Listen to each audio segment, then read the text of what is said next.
Snow fell in restless silence that night, soft as feathers and cold as regret. The old railway station crouched beneath the storm, its roof half collapsed, lanterns hissing in the wind. Beyond the tracks, the prairie stretched pale and endless, like a ghost's breath upon the earth. There, on a splintered bench near the baggage room, a young woman slept with her knees drawn to her chest, her thin wool skirt soaked through. Her name was Alara Whitfield, 24 years old, and once, long ago, she'd been a schoolteacher with a warm fire and a shelf of books. Now she had only a satchel, a crumpled letter, and a heart that beat like something cornered. Each gust of wind scattered dust and snow through the open door, rattling the timbers. A handful of townsfolk passed her by. A farmer hurrying to his wagon, a woman tugging her child away, eyes averted as if misfortune could be contagious. The sheriff paused long enough to squint at her through the drifting flakes, then muttered, "Ain't fit for a lady to be here," before walking on. No one asked where she came from. No one offered warmth. In towns like Clearwater, pity was a thing too costly to spare. Alara stirred only when the last train shrieked past and vanished into the dark. The sound reminded her of her father's voice, stern, fading, gone before she could say goodbye. She unfolded the letter again, though she knew every word by heart. "Go where the ground is kind, my girl. The earth remembers mercy, even when men forget it." His handwriting trembled near the end, as if winter itself had taken his hand. She pressed the paper to her chest, and tried to believe that mercy might still find her. Down the road, the saloon's light flickered through the storm, gold against the white dark. Laughter spilled out, a sound that seemed to come from another world. She thought of walking there, asking for help, maybe a room or work, but she had learned how a woman alone was looked at in places where whiskey flowed. Her hands, cracked and red from the cold, tightened around the satchel. Better to stay unseen. Better to be mistaken for a ghost than to be touched by men who'd long forgotten gentleness. By midnight the snow turned heavier, thick flakes that buried the tracks and softened the outlines of everything. Alara's breath clouded around her face. She tried to stay awake but drifted in and out, dreamless and numb. Somewhere far off, a coyote howled, and the echo threaded through her half-sleep like a sorrow she recognized but couldn't name. It was near that hour that Talon came riding from the canyon road, his horse's hooves muffled by snow. He was a tall man, Apache, broad across the shoulders, wrapped in a heavy coat lined with fur. His hair, black and wet from the storm, clung to his temples. His eyes caught the lantern's dying light as he passed the depot. He might have gone on if not for a flicker of movement beneath the bench, a shape curled like a fallen bird. He reined in, dismounted, and approached slowly. The wind carried the faint creak of his leather boots. For a long moment he simply looked. Her face was pale, lashes clumped with frost, lips colorless. He noticed the letter clutched in her hand, the fine stitching of her torn gloves, details that spoke of a life once careful, now unraveled. Something inside him, long buried beneath years of silence, stirred like an ember remembering fire. He crouched, his breath a cloud beside hers, and held out a piece of bread wrapped in cloth from his saddlebag. She didn't wake. The bread fell from his fingers onto her lap. He straightened, uneasy. The town had eyes that saw what they wanted. An Apache near a white woman would stir talk uglier than the weather. He looked once more toward the road, then back at her small, shivering form. The station door creaked open behind him. Two men stepped out, one lighting a cigarette. Their voices cut through the snow. "Guess she's stayin' out here again," one said. "Reckon the preacher's wife threw her out for good," the other replied. "Don't surprise me none. Heard she taught them half-breed kids last year." They laughed, the sound brittle and sharp. Talon's jaw flexed. For a heartbeat he thought of stepping forward, of saying something that would quiet them. But he knew better. Words never thawed hatred, they only drew its aim. So he waited until they went back inside, their laughter fading. Then he laid his coat over the bench and walked away into the dark. Hours passed. The bread hardened, the coat gathered snow. The station lantern flickered, painting brief halos around her face. Alara stirred once, half-waking, the smell of leather and cedar faint around her. She thought she saw a man's shadow vanish into the storm, but when she looked again there was nothing, only the whisper of wind and the far-off cry of an owl. Morning came gray and slow. Snow lay deep across the tracks, muffling the world. Alara woke with stiff limbs, her skin burning where cold had bitten. She noticed the coat first, then the bread frozen beside her. For a moment she feared someone had claimed her, that she'd been watched through the night. Then she realized the coat was too large, its stitching rough, not the sort a town man wore. She touched it hesitantly, warmth blooming beneath her palm like an unwanted kindness. Her throat tightened. She folded it carefully and set it beside her, unable to take it, unable to refuse it. From the road came the soft rhythm of hooves. She turned her head. Through the veil of falling snow, a dark figure rode toward the hills, the same silhouette she'd half-dreamed in the night. The rider didn't look back. Still, she felt the space between them charged with something wordless, an understanding too fragile to name. She stood slowly, gripping the bench for balance. The world swayed, hunger gnawing through her hollow stomach. The sheriff's office door opened across the street. Amos Reed stepped out, his mustache rimed with frost. "Girl," he called, not unkindly but not warm either. "You best move along. Folks don't like strangers hangin' about." She nodded. "I've nowhere to go." He frowned. "Ain't my problem. Maybe try the Bell House. Martha takes pity now and then." Alara gathered her satchel and walked toward the street, the coat still lying where she'd left it. When she reached the edge of the boardwalk, the wind caught the letter from her pocket and sent it tumbling into the snow. She chased after it, slipping once, and caught it just before it buried. The ink had bled, her father's words fading into blue ghosts. She pressed it to her lips as if that could bring them back. A child's laughter echoed nearby, sharp, bright, out of place. Two boys threw snow at each other near the general store, their mother watching from the doorway. Alara stood a moment, watching, remembering the sound of her classroom. Chalk tapping, pages turning, children learning words that promised a future she believed in. Her vision blurred. She turned away before anyone could see her tears. Far up the road, Talon had stopped his horse on the ridge. From that height, he could see the tiny figure leaving the station, a pale smear against the snow. He didn't know her name or her story, but he saw how she moved. Slow, careful, like someone expecting the world to turn cruel again at any moment. It stirred a memory he couldn't shake. His sister Suna, walking barefoot through snow the year soldiers burned their camp. He'd carried her body down to the river, promising he'd never look back. But now, watching this woman stumble through the same white silence, the old vow cracked. He pulled the horse's reins, uncertain. The storm had eased, but the wind still spoke in voices he didn't trust. Beneath his coat, a small pouch of herbs pressed against his ribs, medicine he'd meant to trade for supplies. He looked toward the town, then back toward the mountain road that led home. The snow began again, softer now, like a whisper urging him to choose. At the station, Alara paused beside the bench one last time. The coat lay half buried. She brushed the snow away and folded it tighter, setting the frozen bread on top, her fingers trembling from more than cold. The gesture felt like a prayer, of thanks, of apology, she didn't know which. When she straightened, the sky was the color of pewter. She turned to leave, and froze. A shadow loomed through the curtain of falling snow, the same tall figure on horseback, returning down the road. The horse's breath steamed in the cold, and the rider's face was unreadable beneath his wet hair. He stopped before her, silent. For a long moment neither spoke. Then his voice, deep and low, broke through the stillness like a promise or a command. "Come with me."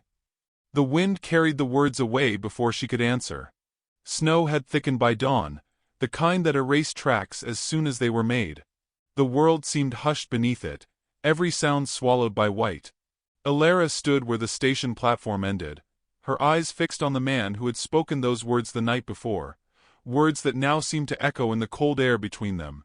He said nothing more, just reached down from his horse and held out a gloved hand. There was something steady in his gaze, something that neither threatened nor pleaded. For a long moment, she hesitated, her fingers frozen around the satchel strap. Then, as a gust of wind stung her cheeks and blurred her vision, she reached up and took his hand. He lifted her, as though she weighed no more than the snow itself. The horse snorted, and she felt the heat of its body through her wet skirt as he turned it toward the mountain road. She didn't ask where they were going.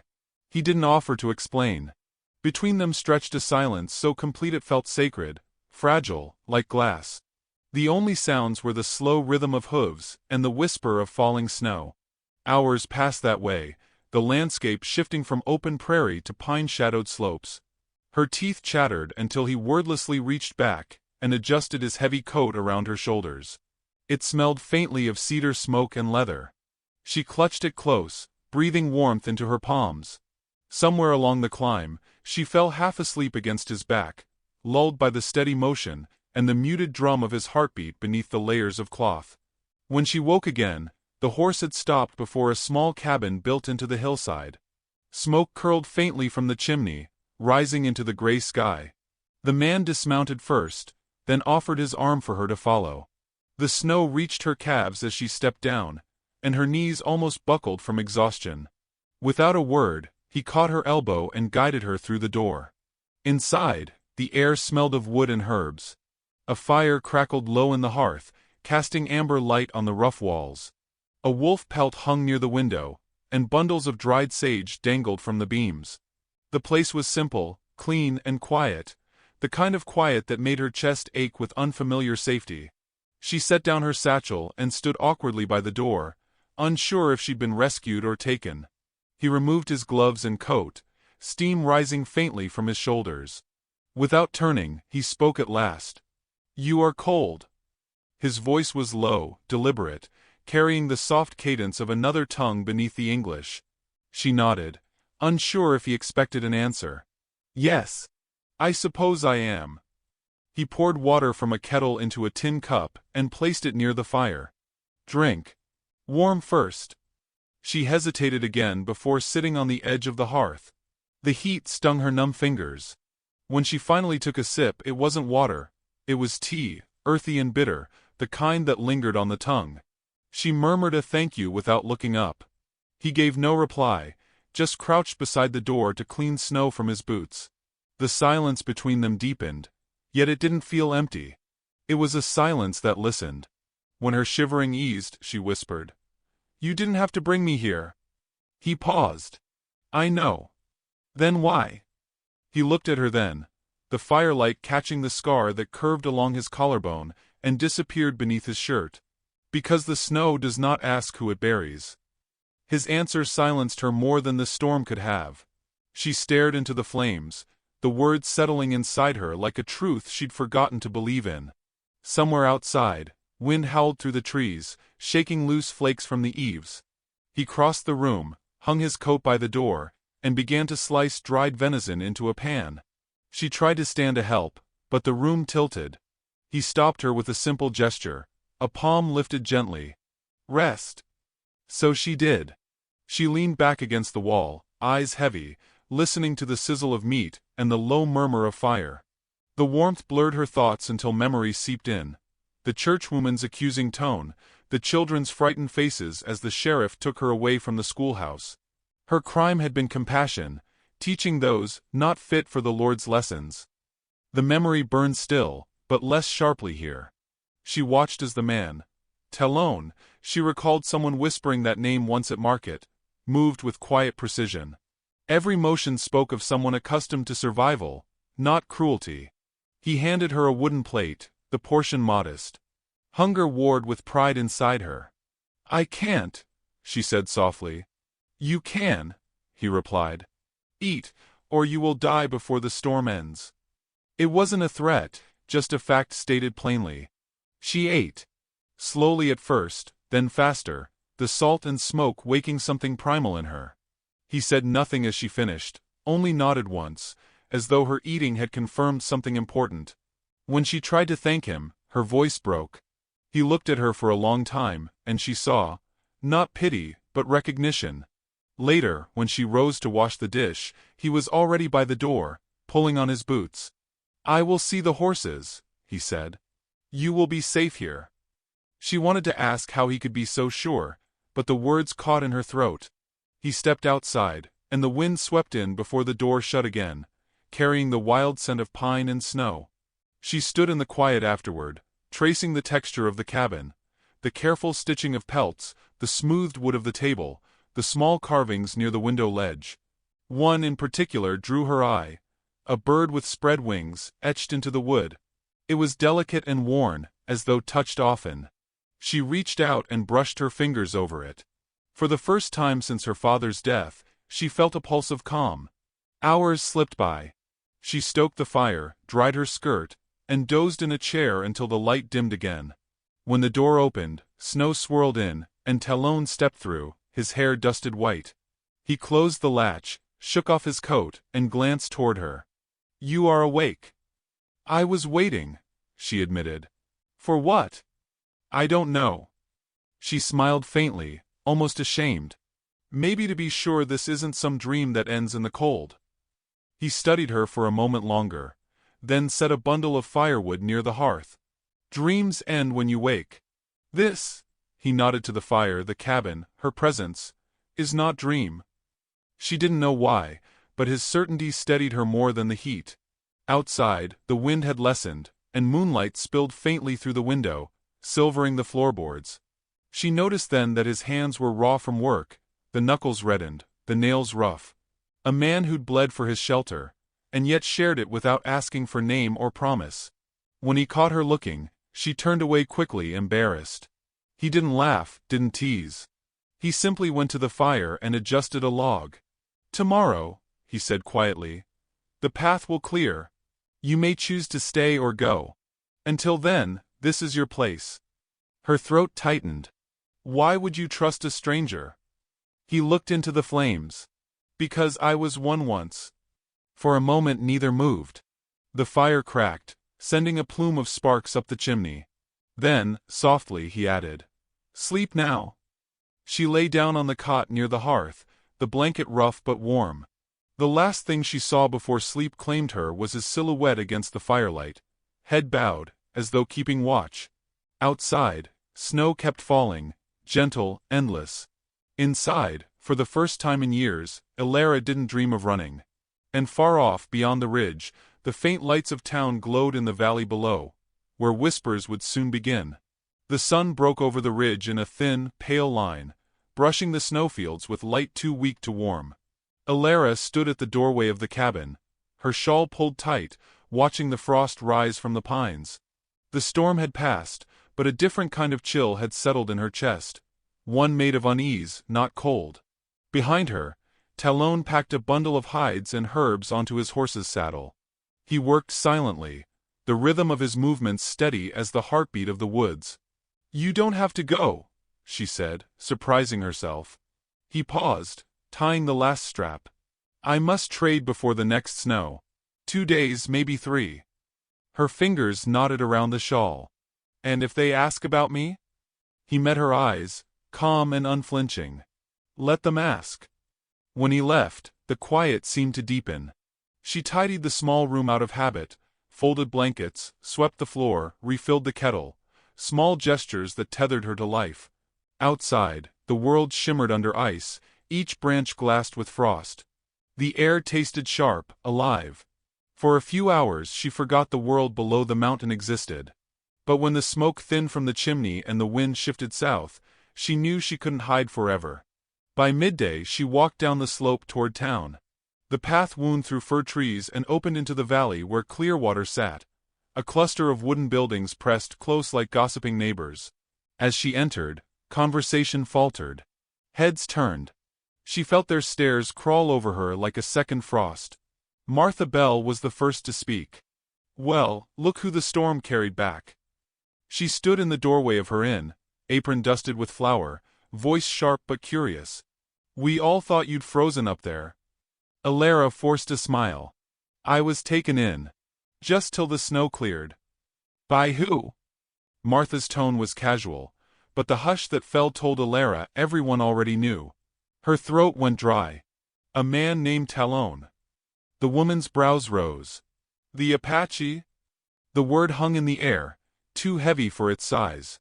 A murmur rippled through the onlookers. Men near the store, women by the well. Someone spat in the snow.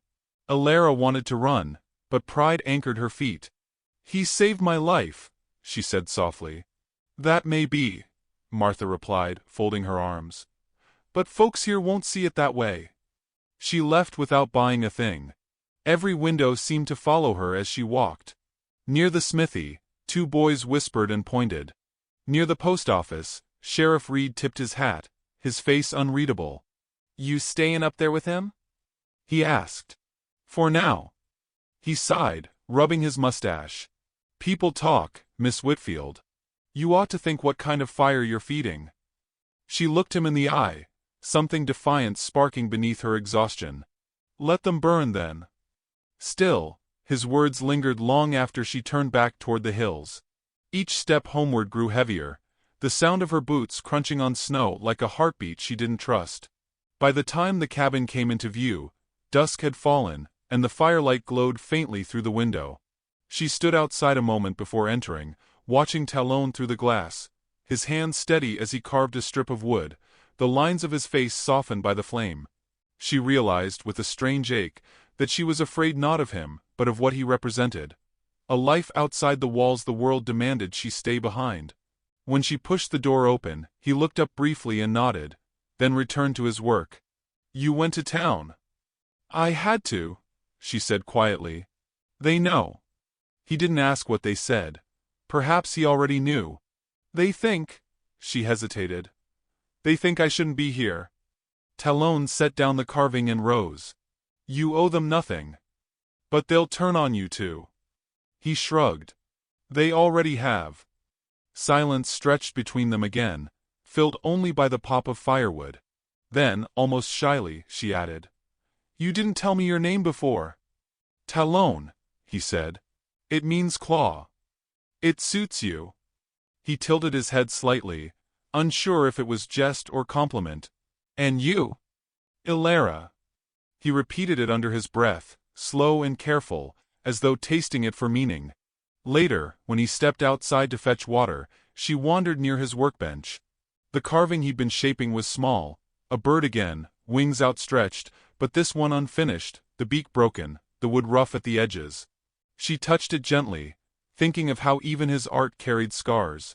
That night, she couldn't sleep. The wind sighed through the cracks, and the shadows flickered with the fire. She thought of the looks in town, of Martha's voice and the sheriff's warning. Shame pressed against her ribs like an old bruise. She rose quietly, found her coat, and packed her satchel. The fire had burned low, casting everything in soft amber. Talon stirred on his cot, but didn't open his eyes. For a moment she stood there, the door half open, snow swirling in through the gap. Then she whispered, "Thank you," and stepped into the night. The cold bit at her face as she walked. Moonlight stretched over the hills, turning the snow silver. Each step away from the cabin felt both right and wrong, like pulling loose a stitch that still held something together. She made it halfway to the ridge before stopping. The wind carried faint sounds from below, the laughter of coyotes, the creak of frozen trees, the far-off howl of the river beneath its ice. She remembered the coat he draped around her shoulders that first morning, the bread left at the station. He had never once asked for her story, yet somehow had heard it all. She sank to her knees in the snow, breath shaking.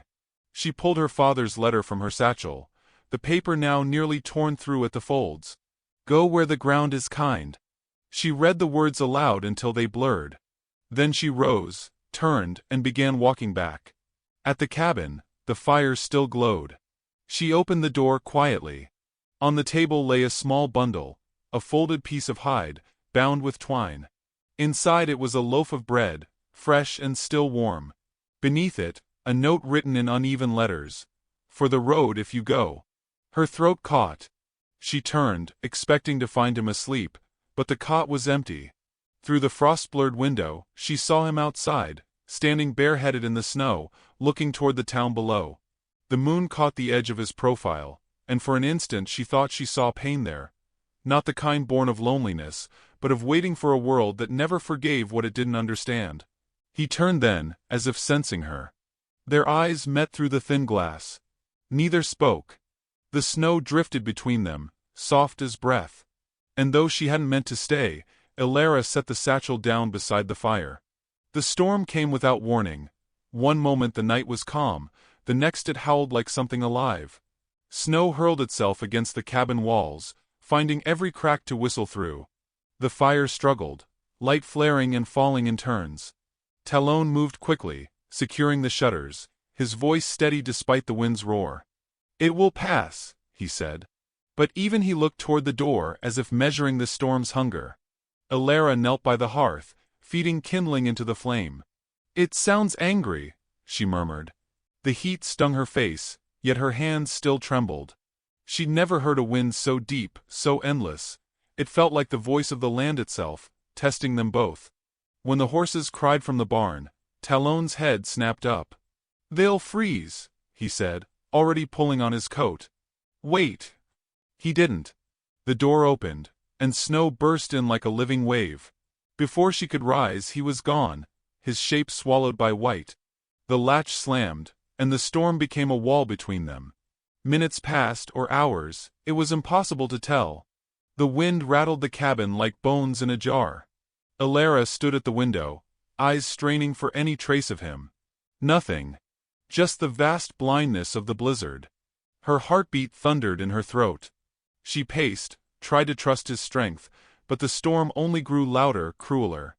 Then, faintly, a crack of wood, a muffled shout, and silence.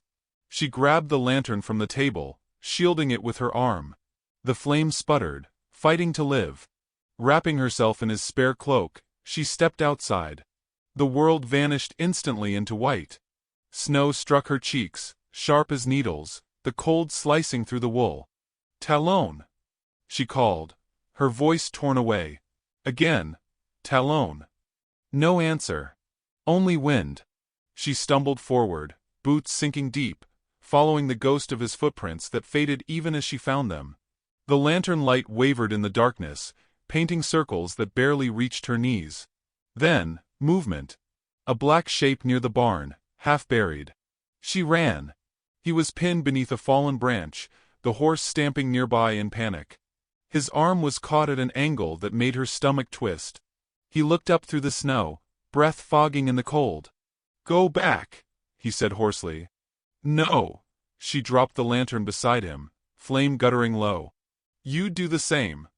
She pulled at the branch, muscles straining. It didn't move.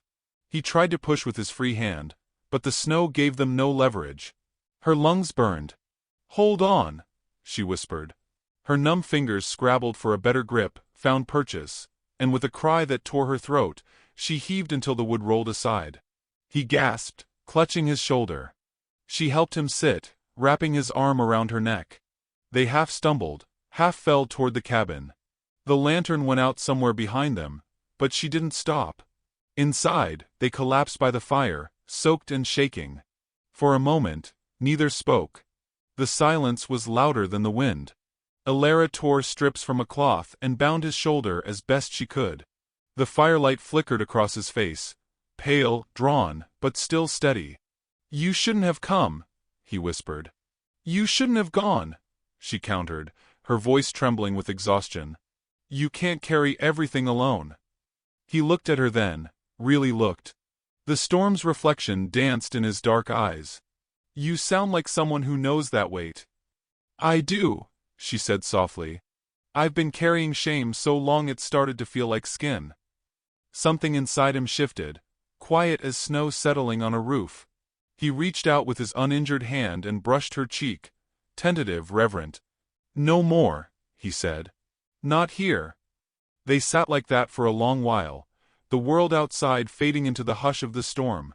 The fire began to climb higher, fed by the dry pine she'd gathered earlier. The warmth wrapped around them like breath. She leaned her head against his shoulder, feeling the steady rise and fall beneath her ear. For once, silence didn't feel like absence, it felt like belonging. When the storm's rage began to fade, she stirred, whispering, "What will they say when we return?" He smiled faintly, a rare and fragile thing. "Let them speak. The snow doesn't listen." She almost laughed, the sound breaking through her throat like light after years of dark. Hours passed. The wind softened into a sigh, and the sky outside turned pale with the promise of dawn. The fire burned low, but its glow lingered on their faces. She rose quietly, draped another blanket over him, and stepped to the window. The first light of morning spilled across the valley below, touching the distant roofs of Clearwater. Smoke rose from chimneys like ghosts of last night's gossip. She thought of Martha Bell, of Sheriff Reed, of the way pity could wound worse than cruelty. But she also thought of the warmth at her back, the steadiness of the man asleep by the fire, and realized that the world's judgment could no longer freeze her. She had crossed her own storm. Outside, the snow had stilled. The horses stood calm in their paddock, steam rising from their flanks. She opened the door and breathed the morning in, the cold clean, alive. Behind her, she heard Talon shift, his voice low. "Ilara." She turned. He was standing now, weak but upright, the firelight painting his broad frame in gold. "There is food enough," he said. "But if we go to town together they will see." "Then let them," she said. He studied her, as if weighing the world in that answer. Then he nodded. Slowly, deliberately, he crossed the room, stopped before her, and held out his hand. The same gesture as at the station, but now the air between them held something new, an understanding earned, not asked for. She placed her hand in his, and they stood there in the doorway, framed by light and snow. For a moment, neither moved. Then he stepped out first, guiding her through the unbroken white, each footprint marking a defiance too quiet for the world to name. Down in the valley, the town was waking. Doors opened, smoke thickened, and distant figures paused to stare. An Apache and a white woman walking side by side through the dawn, something no one had words for. But Ilara didn't lower her gaze this time. By the time they reached the main road, even the whispers froze in the cold air. Talon's arm brushed hers lightly, the touch grounding, certain. They passed the inn, the store, the church steps. No one spoke. The only sound was snow crunching beneath their boots, and the steady rhythm of two hearts that refused to hide. At the far end of town, the preacher's bell rang once, faint, distant, like the end of a long, bitter winter. Ilara turned her face toward the sun just breaking the ridge, its warmth faint but real. "It's over," she whispered.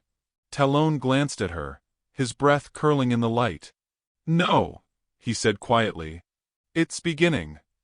And as they walked beyond the town's edge, hand in hand through the glowing snow, smoke from the cabin still rose behind them. A thin, unwavering line, the fire beneath the world's cold.